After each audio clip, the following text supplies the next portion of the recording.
The shocking truth about perception loops.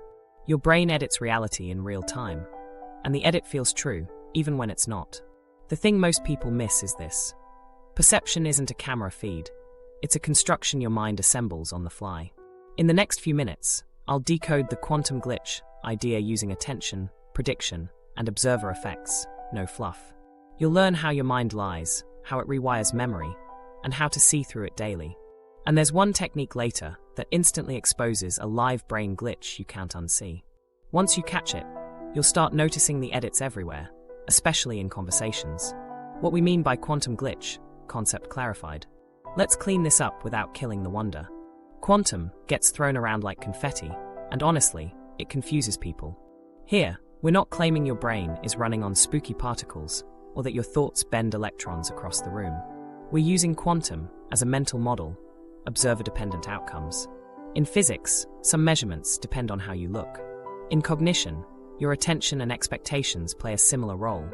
What you look for changes what you get. That's the glitch, the subtle misread that feels perfectly accurate. Think of your brain less like a camera and more like a prediction machine. It's constantly guessing what's out there, then comparing those guesses to the trickle of sensory data arriving late and noisy. Attention works like measurement.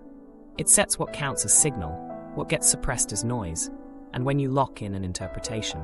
Experience is the collapse, from many plausible meanings to one lived story in this moment. Here's the part most people miss. Uncertainty lives in your perception until you look with intent. Before you commit attention, your mind holds multiple possible passes of a scene. Faces in the crowd, motives in a text message, sounds in a noisy room. The instant you aim your focus, you boost the precision of one interpretation and dampen the others. It doesn't feel like a choice. It feels like reality clarified. But you didn't reveal the truth. You selected a truthy candidate. And then memory backfills confidence. After you experience the chosen version, your brain stores a narrative that explains it. When you recall it later, the story feels obvious, inevitable, and crisp. That sense of certainty is part of the glitch. Confidence is an emotion, not a quality metric. The edit becomes what happened, and your future predictions lean on that edit, making the loop tighter. So let's set guardrails. Respect physics. We're not saying attention collapses wave functions in your skull. We're mapping cognitive observer effects, how mental measurement changes mind-made outcomes. The brain uses plausible shortcuts to stay efficient. Most of the time, those shortcuts are brilliant. Sometimes they're costly, misread intentions, stubborn beliefs, spirals of anxiety that seem data-driven but start as top-down guesses. The working model is simple and practical. Brain equals prediction machine. Attention equals measurement. Experience equals collapse of many possibilities into one workable interpretation. Once you see through this lens, your everyday life starts to make sense in new ways. Why two people can sit in the same meeting and walk out convinced of different realities. Why a song lyric finally clicks only when you read the words. Why a terse text stings until you widen context and reread. The reason this matters is impact. If you collapse the wrong possibility, say, they're ignoring me instead of they're overwhelmed, your physiology follows the story. Heart rate up, tone sharp, microbehaviors shift. Now the other person reads you as abrupt, and their response confirms your initial read. That's a feedback loop. The glitch isn't abstract.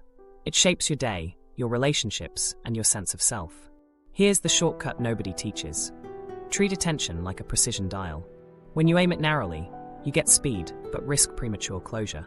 When you broaden it, you regain uncertainty, but reopen better options. Neither is morally superior. Each has a cost profile. The skill is matching the dial to the stakes.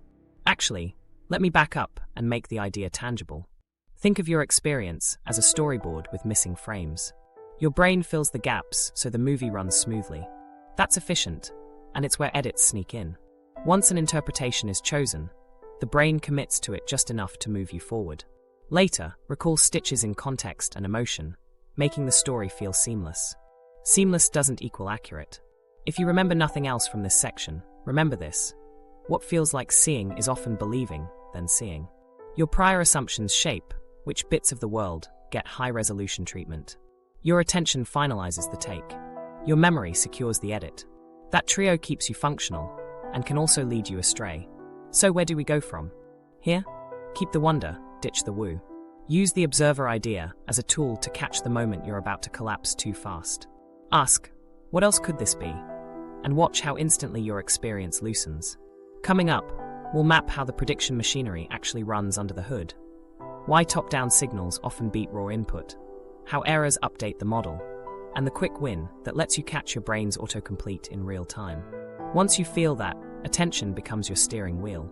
The brain's core trick, prediction over perception, active inference. Here's why this matters for your daily life. When prediction outruns perception, you don't just misread moments. You steer your nervous system into stress, overconfidence, or confusion. Most anxiety spikes aren't driven by raw data. They're kicked off by a top-down guess that your body treats as fact. Do this on repeat, and you build a life around misfires. The thing most people miss is that your brain's first job isn't accuracy, it's efficiency. Sensory data is slow and noisy. So your brain generates a best guess about what should be coming next, and only spends precious energy correcting that guess when reality pushes back. That's active inference. Predict, compare, minimize error, repeat. Think of perception as a storyboard, not a photograph. Your brain sketches the scene in broad strokes from memory and context, then fills missing details if something doesn't fit. It's like AI upscaling a low-res image, convincing, fast, and sometimes wrong in plausible ways. When the guess is good, you glide. When it's off, you still feel certainty because the story is smooth. Under the hood, 3 levers drive this: priors, precision weighting, and prediction error. Priors are your learned expectations, how you think the world usually behaves. Precision weighting is your brain's estimate of which sources are trustworthy right now, internal models or incoming data. Prediction error is the signal that says, your guess didn't match what arrived, update something. Now here's where most people mess up. They assume more data automatically fixes bad perception. It doesn't if the precision dial is set to trust your prior more than the senses. In a loud bar, your brain fills in words you didn't fully hear. You're not lying, you're auto-completing. The same thing happens in arguments, meetings, even text messages. The prior stands unless the error signal gets enough weight to force a change. This clicked for me when I noticed the half-second lag in chaotic environments. In a noisy room, your brain delays conscious awareness just enough to stitch coherent speech together. That extra beat lets the model fill gaps, so you feel like you heard every word. Quick win. Next time you're in noise, watch how your understanding arrives as chunks, not an unbroken stream. You'll feel the autocomplete in action. Here's the shortcut nobody teaches. Control the precision before you control the content. If you treat your current story as 95% certain, you'll ignore small errors. If you drop it to 60%, you'll notice mismatches sooner and ask better questions. That's not being indecisive. It's calibrating your measurement to the ambiguity of the moment. A common mistake is treating, I saw it, as it happened.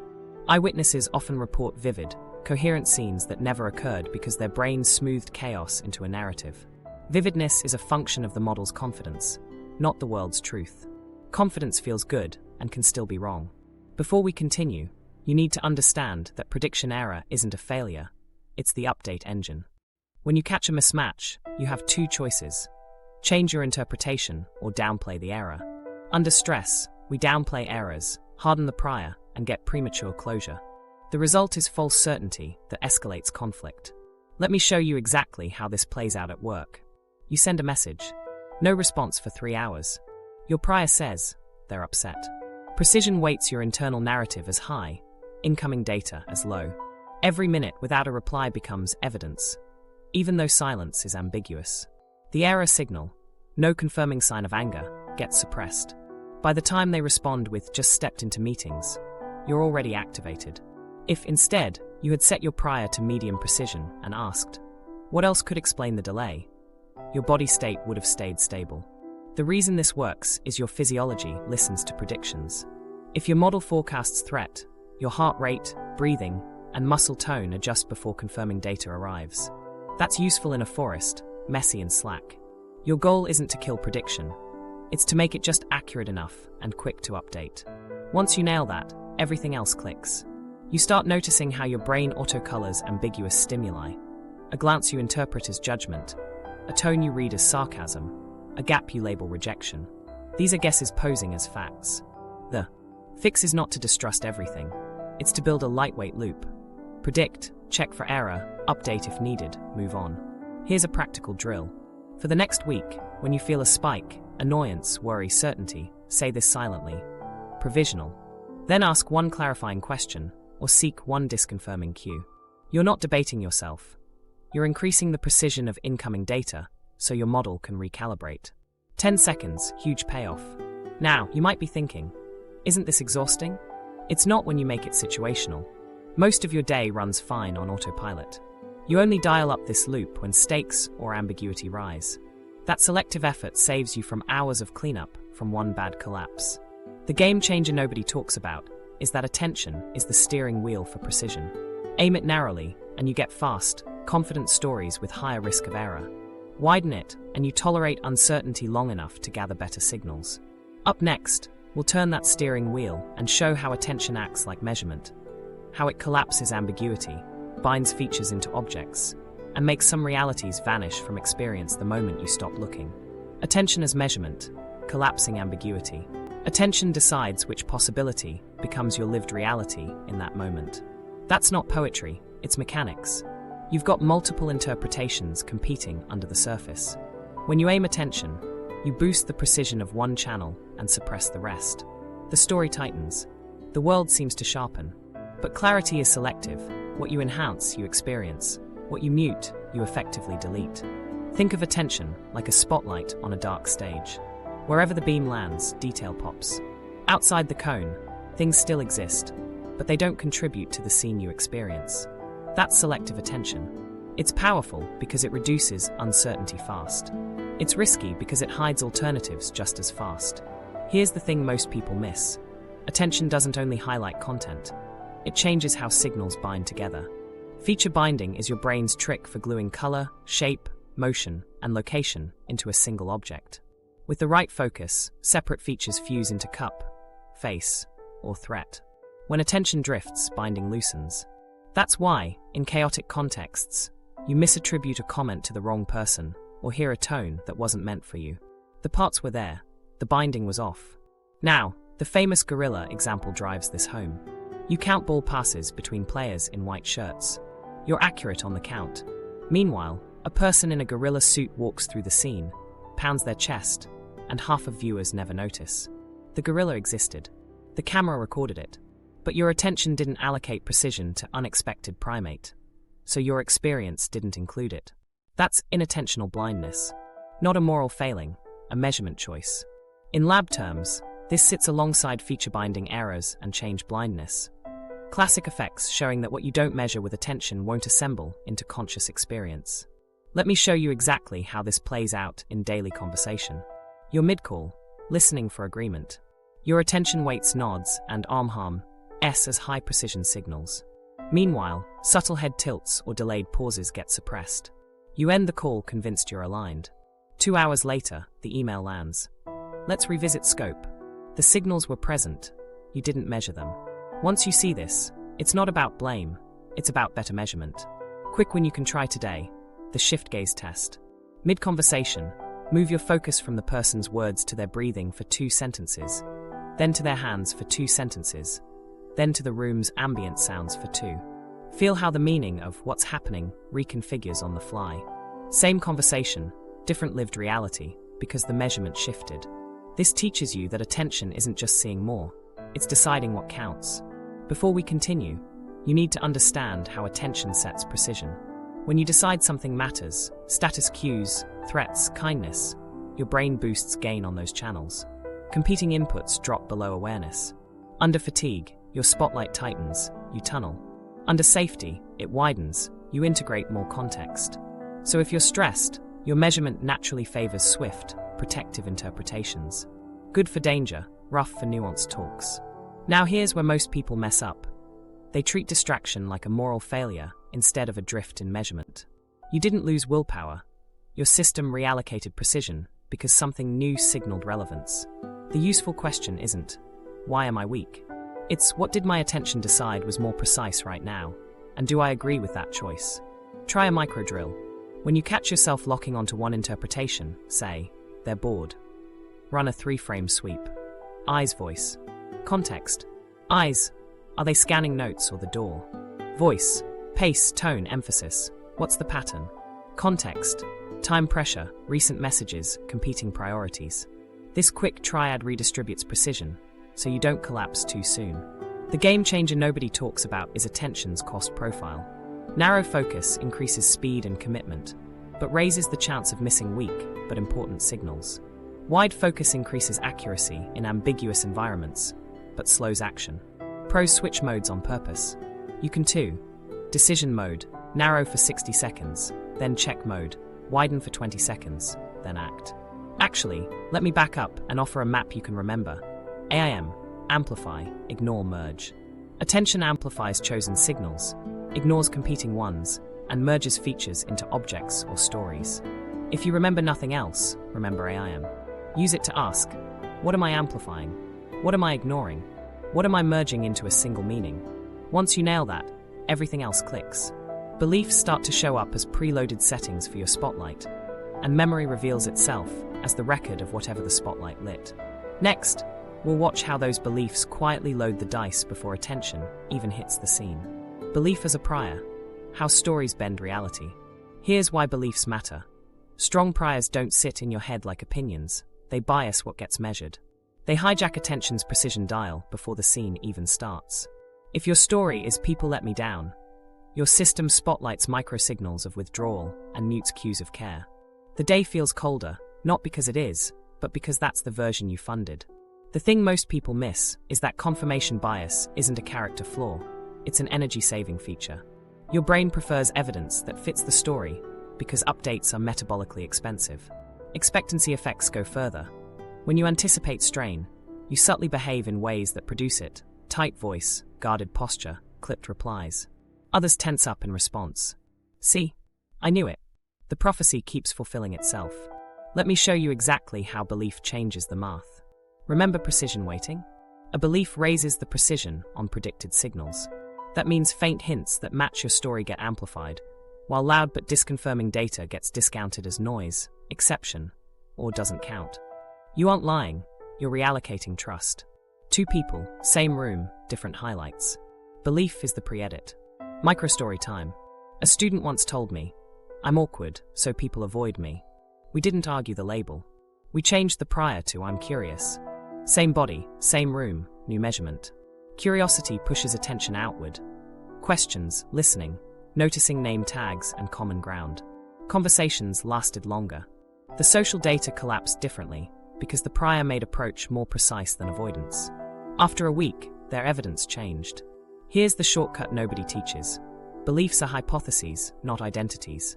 Treat them as best so far models, and they'll update.